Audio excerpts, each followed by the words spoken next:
Good evening. Tonight's topic of discussion is the life, politics, and legacy of William Franklin Graham, more commonly known as Billy Graham, dates 1918 to 2018. Graham was one of the most famous preachers in the 20th and 21st centuries, as he appeared on both television, radio, and as a traveling evangelist around the country.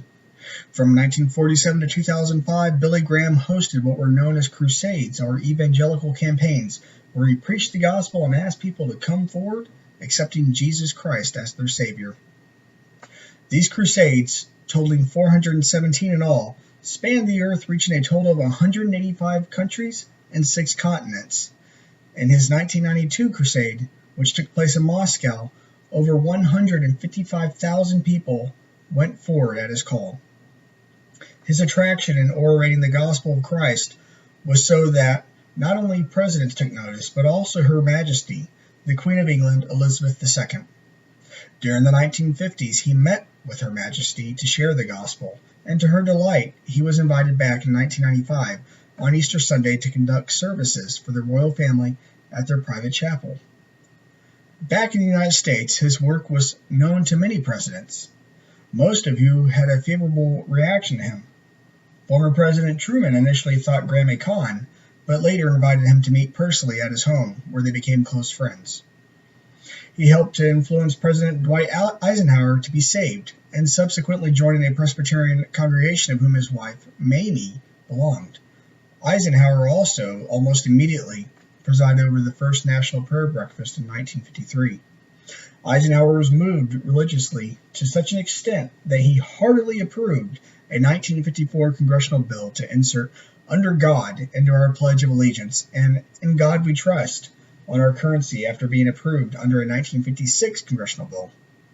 Although Graham did not directly influence Eisenhower's decision concerning these two events, it is obvious that there is a connection between Eisenhower's commitment and conviction to Christ, and that it came as a result of his interaction and relationship with Billy Graham. Graham would later meet with Eisenhower on his deathbed, where he eased his conscience before his demise. During the Civil Rights Movement, Graham played a vital role. During his 1952 Chattanooga, Tennessee crusade, Graham left the lectern in his pulpit, pulling down the ropes that segregated the whites and blacks in the crowd. From that point forward, he made his position clear on the American Civil Rights Movement. In the aftermath of the September 4th, 1957 Arkansas mob preventing black students from attending Central High in Little Rock, Graham urged Eisenhower to send in federal troops. He was a friend and colleague to Martin Luther King Jr. In his 1957 crusade, King was also invited to pray and speak so the crowd could better grasp the racial situation in America more fully. On several occasions, Graham would post bail for King, who was unrightfully jailed and needed assistance. Although King did point to disappointment of white clergy in his letter from a Birmingham jail, he acknowledged Graham's willingness to address segregation and support for integration.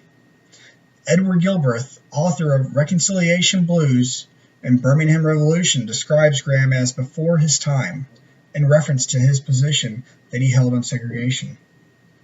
While preaching in his 1973 crusade in Johannesburg and Durban, South Africa, he denounced apartheid, calling it a sin.